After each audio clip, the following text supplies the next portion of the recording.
ప్రభువు మీతో నుండనగాక. పునీత లూకా వ్రాసిన శుభవార్తలోని భాగము.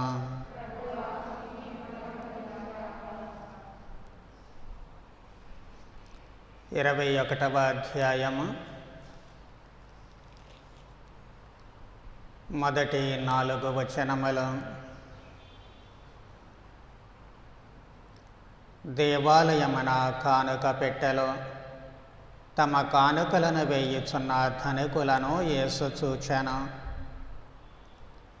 పేద వితంతువు ఒకతే అందు 2 కాసులను వేయుట యేసు గమనించి, ఈ పేద వితంతువు అందరికంటే ఎక్కువగా ఇచ్చినదని మీతో చెప్పుచున్నాను.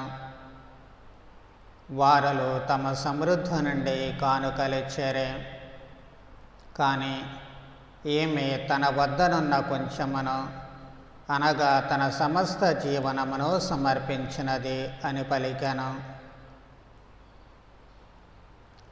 ఇది క్రీస్తు సువిశేషము.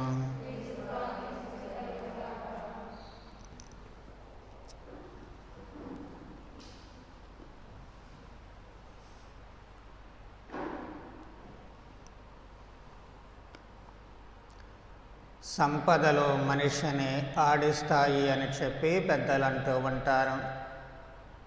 అంటే డబ్బు ఉన్నప్పుడు డబ్బు ఆడించినట్లుగా మనుషులు ఆడిస్తారు అని. కానీ అవే సంపదలు మనిషిని మాట్లాడిస్తాయి కూడా. ప్రభువైన యేసుక్రీస్తును ఏ డబ్బు మాట్లాడించినటువంటి సందర్భాలున్నాయి. వాటిలో 2 సందర్భాలను జ్ఞాపకం చేసుకున్నట్లయితే, ధనికుడైనటువంటి యువకుడు తన వద్దకు వచ్చినప్పుడు ఆ యువకుని సంపద ప్రభువు చేత మాట్లాడిస్తుంది. ధనవంతుడు దేవరాజ్యమున ప్రవేశించుట కంటే ఒంటె సూది బెజ్జములో దూరిపోవటం మేలు అని. అదే సంపద మళ్ళీ దేవాలయములో ప్రభువు చేత మాట్లాడిస్తూ ఉంది. ఇక్కడ ప్రభువు అంటూ ఉన్నారు, ఈ పేద వితంతువు అందరికంటే ఎక్కువగా ఇచ్చినదని మీతో చెప్పుచున్నాను. ఈ 2 సార్లు కూడా ప్రభువు చేత మాట్లాడించినటువంటి ఆ సంపద మనిషి మనస్తత్వం ఏమిటి అనేది స్పష్టం చేస్తూ ఉంటుంది. దేవాలయములో కానుకలు వేసేటప్పుడు జెరూసలేము దేవాలయములో ఏ డబ్బులు పడితే ఆ డబ్బులు వేయకూడదు, కానీ అక్కడ ప్రత్యేకమైనటువంటి కాయిన్స్ మాత్రమే వేయాలి. అందుకే అక్కడ చిల్లర మార్చుకుంటూ ఉంటారు. ఇక్కడ ఈ పేద విధవరాలు తన దగ్గర ఉన్నటువంటి సొమ్మును ఇచ్చినప్పుడు ఆమెకు లభించింది 2 నాణ్యాలు. ఆ 2 నాణ్యాలు కూడా అక్కడ కానుకగా వేస్తూ ఉంటుంది.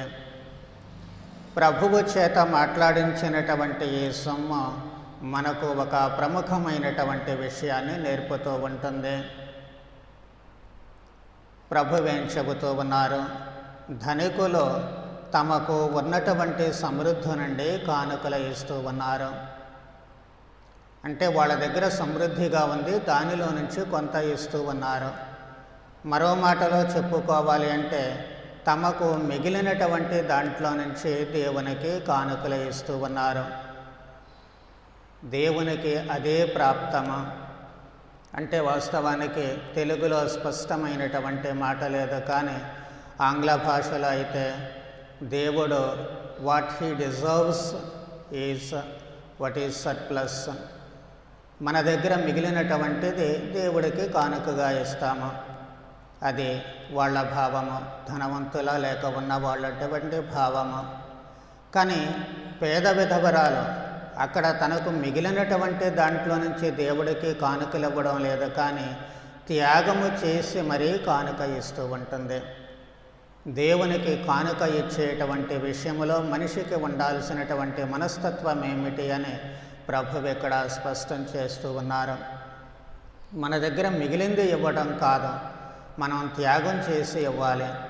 అందుకే తపస్సు కాలంలో చాలాసార్లు చెబుతూ ఉంటాము, మనం ఏదో దాన ధర్మాలు చేస్తే మన జేబులో డబ్బులు ఉన్నాయి కాబట్టి దాన ధర్మాలు చేస్తున్నామని కాదు. నీవు తినే దాంట్లోనో లేక నీ సౌకర్యాలలోనో కొన్ని తగ్గించుకొని ఆ మిగిలినటువంటిది లేక సాక్రిఫైస్ చేసినటువంటిది, త్యాగము చేసినటువంటి దాన్ని మనము దానం చేయాలి, దేవునికి కానుకలుగా ఇవ్వాలి. అప్పుడే దేవుడు దానిని గుర్తించడానికి, మనలను మెచ్చుకోవడానికి, మనపై అధిక ప్రేమ చూపించడానికి అవకాశము కలుగుతూ ఉంటుంది. ఎందుకు అంటే ప్రభువు మరో సందర్భంలో అంటూ ఉన్నారు, మీ సంపదలున్న చోటనే మీ హృదయము ఉంటుంది అని. కాబట్టి ఇక్కడ తనకున్నటువంటి సమస్తము అంటే త్యాగము చేసి మరీ దేవునికి ఇస్తుంది కాబట్టి దేవునిపై ఎక్కువ ప్రేమ పెంచుకోవడానికి అవకాశం కలుగుతుంది. తన త్యాగము ఎప్పుడు తన మనస్సులో ఉంటుంది కాబట్టి ఆ దేవునికి ఇచ్చేటువంటి ప్రాధాన్యత ఏమిటి అనేది అక్కడ ఉంటుంది. ఈ త్యాగమే లేకపోతే మిగిలిన దాంట్లో ఇస్తూ ఉన్నాం కాబట్టి దేవుణ్ణి మనసులో పెద్దగా ఉంచుకోవాల్సినటువంటి అవసరము ఉండదు. అలాగే దేవుడు కూడాను మనము త్యాగము చేసినప్పుడు అయ్యో త్యాగము చేసి మరీ నాకు కానుక ఇస్తున్నారు అన్నటువంటి భావనతో మరి ఎక్కువ ఆప్యాయత కురిపించడానికి అవకాశము ఉంటుంది. ఏదో నా దగ్గర ఉంది కాబట్టి నీకు ఇస్తున్నాను అనేటువంటి భావములో లెక్కలేని తనము కనిపిస్తూ ఉంటుంది, లేక యథాలాపంగా ఇవ్వడం కనిపిస్తూ ఉంటుంది, అలవాటు ప్రకారం ఇవ్వడం కనిపిస్తుంది. అలా ఇచ్చేవాళ్ళు దాని గురించి పట్టించుకోరు, అలాగే స్వీకరించినటువంటి దేవుడు కూడా దాని గురించి పట్టించుకోకుండా పోయేటువంటి ప్రమాదం ఏర్పడుతూ ఉంటుంది. అందుకే త్యాగము చాలా ప్రముఖమైనటువంటి పాత్ర వహిస్తూ ఉంటుంది.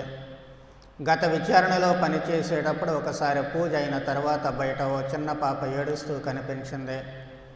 దగ్గరకు పిలిచి ఎందుకు ఏడుస్తున్నావంటే అమ్మ కొట్టింది అంతే. వాళ్ళ అమ్మని పిలిచి ఇప్పుడే గుళ్ళో నుంచి వచ్చి రావడంతో పసిపిల్లని ఎందుకు కొట్టావు అని చెప్పి గద్దించినప్పుడు మీరే అడగండి స్వామి ఏం చేసిందో అని చెప్పి చెబుతూ ఉంది.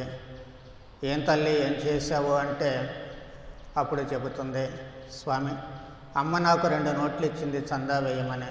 20 రూపాయలది ఒకటి, 5 రూపాయలది ఒకటే. నేను యాక్చువల్గా 20 రూపాయల నోటే చందా వేద్దాం అనుకున్నాను.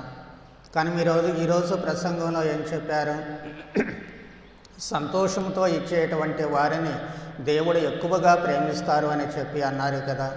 కాబట్టి నేను 20 రూపాయల నోటు వేశాను అనుకోండి, ఈ 5 రూపాయలతో కొనుక్కోవడానికి నాకు ఐస్ క్రీమ్ అంటే చాలా ఇష్టం. ఐస్ క్రీమ్ రాదు. ఆ రోజులో 20 రూపాయలకి కోన్ ఐస్ క్రీమ్ వచ్చేస్తూ ఉండేది. ఇప్పుడు రాదనుకోండి, రాదు.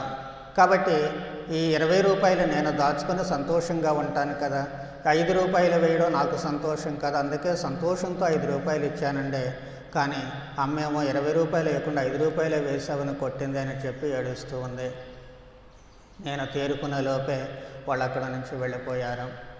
అంటే పసిపిల్ల కాబట్టి త్యాగము చేసేటువంటి స్వభావము లేదు, త్యాగము చేసి వేయాలని నేర్పాలని చెప్పి తల్లి అనుకుంటూ ఉంది. అది నేర్పడము మంచిదే.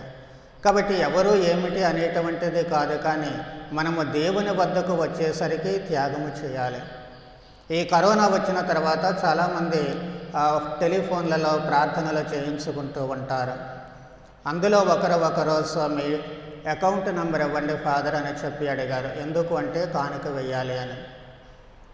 మీరు వృద్ధాప్యంలో ఉన్నారు, పెన్షన్తో జీవిస్తూ ఉన్నారు, మీరు కానుక ఇవ్వాల్సినటువంటి అవసరం లేదు, రోజు మీకోసము ప్రార్థన చేస్తాను, మీ ఆరోగ్యం కుదుట పడుతుంది అని చెప్పినప్పుడు స్వామి మీరెవరో వద్దు అని చెప్పడానికి, నేను మీకేదో ఇవ్వాలని నేను ఇవ్వడం లేదు, నేను ఇచ్చేటువంటిది మీకోసం కాదు, మీరు ప్రార్థన చేసిన తర్వాత నా ఆరోగ్యం కుదుటపడడం మొదలుపెట్టింది, అందుకే నా దేవునికి నేను కానుకగా ఇస్తూ ఉన్నాను.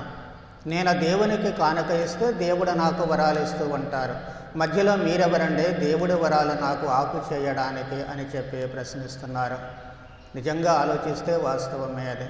కాబట్టి కానుక ఎందుకు ఇవ్వాలి అనేటువంటి దానికి ఈ మనస్తత్వాలు మనకు అద్దం పడుతూ ఉన్నాయి. అందుకే ప్రభువు కూడా ఆమె ఎక్కువగా చేసింది. కాబట్టి దేవునికి కానుక ఇవ్వాలి, ఇచ్చినప్పుడే దేవుడు మనలను దీవిస్తారు అనేటువంటి పూర్వ నిబంధన కాలం నుంచి వచ్చేటువంటి భావన.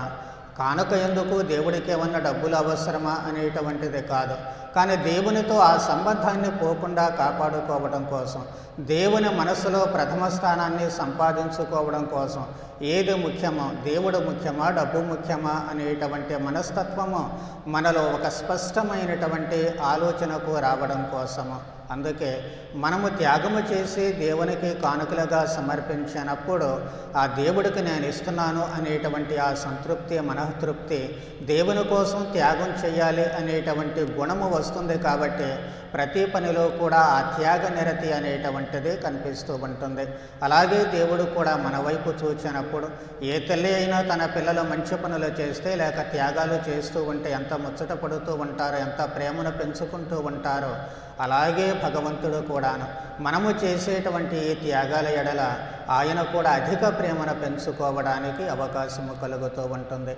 అందుకే ప్రభువు ఇక్కడ ఈ పేద విధవరాలే కానుకను మెచ్చుకుంటూ ఉన్నారు. ఆమె అధికముగా తన జీవనాధారము మొత్తాన్ని కూడా సమర్పిస్తూ ఉంటుంది. దేవునికి మొత్తం సమర్పించింది కాబట్టి మిగిలినటువంటిది చూసుకునేటువంటి భారము, బాధ్యత అంతా దేవుడిపైనే పడుతూ ఉంటుంది. దేవునికి ఇచ్చింది కాబట్టి దేవుడు ఖచ్చితంగా మళ్ళీ చూస్తారు ఆమె విషయం ఏమిటి, ఆమెకు అవసరం ఏమిటి అనేది. అందుకే ప్రభువు నాయన గ్రామానికి వెళ్ళేటప్పుడు ఆ పేద విధవరాలకు ఉన్నటువంటి ఏకైక కుమారుడు మరణిస్తే ఆయనకు తెలుసు ఆమెకు ఆధారము ఆయనే అని. అందుకే జీవాన్ని పోసి మరీ అందిస్తూ ఉన్నారు. అది దేవుని మనస్తత్వము. కాబట్టి మనము దేవునికి కానుకలు ఇచ్చేటువంటి సమయంలో గుర్తుంచుకోవాల్సినటువంటి ప్రముఖమైన ఏకైక విషయము ఒకే ఒకటి, అది త్యాగ నిరతి. త్యాగము చేసి దేవునికి కానుకలిస్తే దేవుడు మరింత అధికంగా మనలను ప్రేమించడానికి, మనము దేవునిపై మనసు లగ్నం చేయడానికి, తద్వారా దైవ సంరక్షణ జీవితాంతము మనకు తోడు ఉండడానికి అవకాశము కలుగుతూ ఉంటుంది. కాబట్టి అలాంటి త్యాగ నిరతితో కూడిన మనస్తత్వాన్ని మనకు ప్రసాదించమని ప్రార్థన చేద్దాం. పితా పుత్ర పవిత్రాత్మ నామ